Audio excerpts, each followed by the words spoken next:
Hello friend, आज हम पढ़ेंगे लाभ और हानि। इसे कहते हैं प्रॉफिट एंड लॉस। अब प्रॉफिट और लॉस कब होता है? कोई भी चीज हमें लाभ कब हो, ये क्या है? क्रय मूल्य। क्रय मूल्य को इंग्लिश में क्या बोलते हैं? सीपी यानी कि कॉस्ट प्राइस। जिस चीज में हम वस्तु को खरीदते हैं उसे क्या बोलते हैं? क्रय मूल्य कहते हैं। विक्रय मूल्य किसे कहते हैं? विक्रय मूल्य यानी एसपी, इसे बोलते हैं सेलिंग प्राइस। जिस चीज में हम हमारी वस्तु को बेचते हैं उसे क्या बोलते हैं? सेलिंग प्राइस बोलते हैं। हम अब हमें लाभ कब होगा? जब जब हम कोई वस्तु कम कीमत में खरीद कर अधिक कीमत में बेचते हैं तो हमें क्या होगा? लाभ होगा, यानी कि प्रॉफिट। अब हानि कब होगी हमें? जब हम कोई वस्तु अधिक मूल्य में खरीदते हैं और कम मूल्य में बेच देते हैं तो हमें क्या होगा? लॉस होगा। इतना आया आपको समझ में? क्रय मूल्य किसे कहते हैं? क्रय मूल्य को ही लागत मूल्य कहते हैं।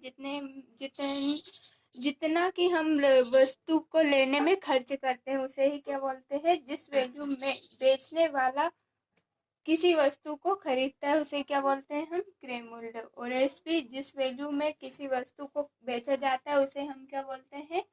एसपी यानी कि सेलिंग प्राइस।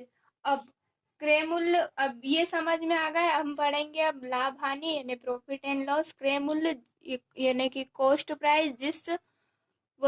जिस वस्तु को जिस कीमत पर खरीदा जाता है उसे कॉस्ट प्राइस बोलते हैं, और वस्तु को जिस मूल्य पर बेचा जाता है उसे सेलिंग प्राइस कहा जाता है। हमें लाभ कब होता है? जब क्रय मूल्य की कीमत कम और विक्रय मूल्य की कीमत अधिक होती है तो हमें लाभ होता है। हमें हानि कब होती है? जब क्रय मूल्य की कीमत अधिक और विक्रय मूल्य की कीमत कम होती है तो हमें हानि होती है। अब ये समझ में आ गया आपको? अब प्रॉफिट परसेंटेज के लिए हम क्या निकालेंगे? प्रॉफिट परसेंटेज यानी कि लाभ प्रतिशत, और हानि परसेंटेज के लिए क्या निकालेंगे? जितना कि हमें लाभ हुआ या हानि हुई, प्रॉफिट या लॉस। जितना प्रॉफिट और लॉस होगा उसे तो हम ऊपर लिखेंगे, और जो हमारा क्रय मूल्य रहेगा, क्रय मूल्य सीपी, उसे हम नीचे लिखेंगे और इनटू क्या कर देंगे? 100 कर देंगे। यही हमारा फॉर्मूला रहेगा। अब इतना समझ में आने के बाद में हम अपने क्वेश्चन पर चलते हैं। क्वेश्चन है, यदि किसी वस्तु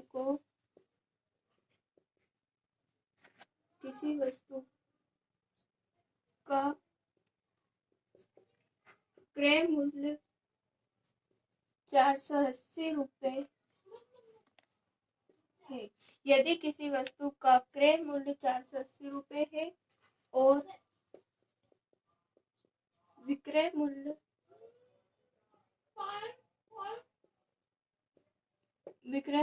540 रुपए है, तो लाभ प्रतिशत कितना होगा? तो बताओ हमें लाभ प्रतिशत कितना होगा, ये हमें बताना है। क्रय मूल्य कितना है हमारा? 480। विक्रय मूल्य कितना है? 504। अब कम कीमत में खरीदी, अधिक में बेची तो हमें स्वाभाविक सी बात है कि लाभ होगा। कितने का लाभ होगा? इन दोनों का हम अंतर कर लेंगे। यहाँ से 504 में से 480 माइनस कर लेंगे। यहाँ 4 10 में से 8 गए तो 2 बचा। हमें कितने का लाभ हुआ? 24 रुपए का लाभ हुआ। वो हमने कहाँ लिख दिया? ऊपर लिख दिया। जैसे कि हमने बताया था प्रॉफिट बटे कॉस्ट प्राइस इनटू 100, तो हम इस फॉर्मूले में पुट कर देंगे वैल्यू को। अब हमें लाभ कितने का हुआ? 24 रुपए का। 24 इंटू 100 अपॉन कॉस्ट प्राइस कितनी है? 480। अब एक जीरो से एक जीरो कैंसिल होगा। 24 एकम 24, 24 दूनो 48, 2 एकम 2, 2 पंजे 10। 5% का हमें क्या हुआ? लाभ हुआ। तो ये हमारा क्या हो गया? आंसर। अब दूसरा क्वेश्चन चलते हैं। चलो दूसरे क्वेश्चन पे चलते हैं हम। यदि किसी वस्तु का क्रय मूल्य 360 है, यदि किसी वस्तु का क्रय मूल्य 360 रुपए है और विक्रय मूल्य कितना हो, 300 रुपए हो, 300 रुपए हो तो हानि परसेंट बतानी है। अब हम पहले हमने क्या बताया था, लाभ परसेंट बताया था। अब हमें क्या बताना है, हानि परसेंट बतानी है कि हानि परसेंट कितनी है। तो कि एसपी यानी कि कॉस्ट प्राइस हमारा कितना है, 360। एसपी यानी सेलिंग प्राइस कितनी है, 300। हमने कोई वस्तु 360 रुपए में खरीदी और 300 रुपए में बेच दी, तो हमें कितने रुपए का नुकसान हुआ, 60 रुपए का। तो हम एक बार सूत्र को लिख लेते हैं यहाँ पे, loss loss upon cost price into 100। Loss कितने का हुआ, 360 की चीज थी, 300 रुपए में बेच दी तो 60 रुपए का हमें लॉस हुआ। कॉस्ट प्राइस कितना था, 360 इंटू 100 करेंगे तो एक जीरो से एक जीरो कैंसिल, 6 एकम 6, 6 छंग 36। अब क्या बचा, 100/6। इसका मान चाहे तो हम डायरेक्ट याद भी कर सकते हैं या फिर इसको सोल्व करेंगे। 6 एकम 6, बचे कितने, 4, 6 छंग 36। यहाँ पर अब कितने बचे, 4 वापस से। अब 4 में भाग नहीं जाएगा, उसकी पॉइंट लगा दी हमने। अब कितना हो गया, 40। तो वापस से 6 छंग 36 है ना, 6 छंग 36। या फिर ऐसे करेंगे, 100/6 का मान कितना होता है, 16 सही 2/3। ये हमारा क्या हो गया, आंसर हो गया, यानी इतने परसेंट की हमें हानि हुई। अब तीसरे क्वेश्चन पे चलते हैं हम। क्रय मूल्य कितना है, 280। क्रय मूल्य कितना है, 280 और विक्रय मूल्य है 322।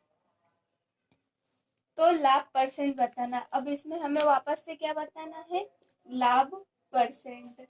लाभ परसेंट निकालने के लिए वही हम क्या करेंगे, कॉस्ट प्राइस कितना है हमारा, 280, सेलिंग प्राइस है 322। अब हम क्या करेंगे, हमें लाभ हो रहा है, 280 की चीज 320 में बेचेंगे तो हमें क्या होगा, लाभ होगा। अब 322 में से हम 280 को माइनस कर लेंगे तो यहाँ पे 42 आ जाएगा। 42 का लाभ कितने पर, 280 पर, इंटू हम कर देंगे 100। एक जीरो से एक जीरो कट गया। अब हम 7 से काट देते, 7 42 और 7 28। अब 2 से काट लेंगे, 2 तिया 6, 2 दूनी 4। ऊपर कितने हो गए, 30/2। तो इसका आधा क्या हो जाएगा, 15% लाभ अपना क्या हो जाएगा, आंसर हो जाएगा। अब हम इसी टाइप का एक सवाल और करते हैं, उसके बाद में हम इस टाइप को फिनिश करते हैं क्योंकि ये बहुत सिंपल सा है।